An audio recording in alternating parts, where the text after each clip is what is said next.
मेरा नाम आदित्य है और जो मैं आपको बताने जा रहा हूँ वो कोई कहानी नहीं है, कम से कम मेरे लिए तो नहीं। ये बात तब की है जब मैंने शहर छोड़कर एक छोटे से कस्बे में नौकरी ज्वाइन की थी। रहने के लिए मुझे एक पुराना सा मकान सस्ते में मिल गया। मकान मालिक ने बस इतना कहा था, रात में ऊपर वाली मंजिल पर मत जाना। मैं हंस दिया था। मुझे लगा पुरानी जगहें और पुराने लोग दोनों को डर पसंद होता है।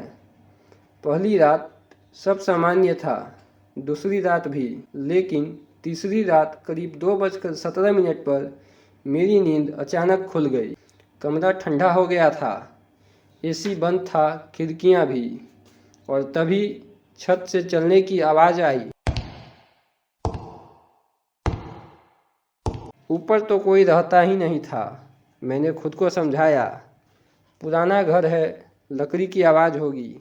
लेकिन फिर मैंने वो सुना, कोई मेरा नाम ले रहा था, आदित्य।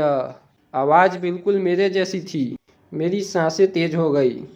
मैंने घड़ी देखी, 2:17 टाइम हो रहा था। और अजीब बात यह थी कि घड़ी आगे बढ़ ही नहीं रही थी।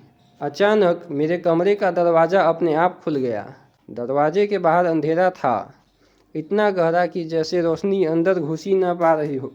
और तभी मैंने सीढ़ियों से उतरते पैरों की आवाज़ सुनी।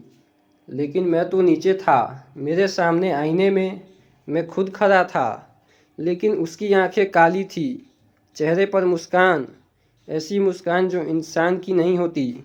वो बोला, तू यहाँ क्यों आया है? मैं चिल्लाना चाहता था, लेकिन आवाज़ ही नहीं निकली।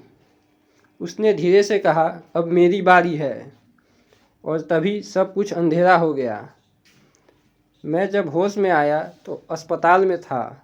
डॉक्टर बोले, आप 3 दिनों से बेहोश थे। मैंने पूछा, मकान, वो घर? डॉक्टर ने एक दूसरे को देखा और कहा, कौन सा घर? उन्होंने बताया कि वो मकान 10 साल पहले जलकर खाक हो चुका है। उसमें रहने वाला एक लड़का खुद से बातें करता था और एक रात वो ऊपर वाली मंजिल में जिंदा जल गया। उसका नाम भी आदित्य था। मैंने हंसने की कोशिश की, कहा, अच्छा मजाक है। लेकिन तभी मेरे फ़ोन की स्क्रीन ऑन हो गई। समय दिखा रहा था 2:17 और फ्रंट कैमरे में मेरे पीछे कोई खड़ा था और वो मुस्कुरा रहा था।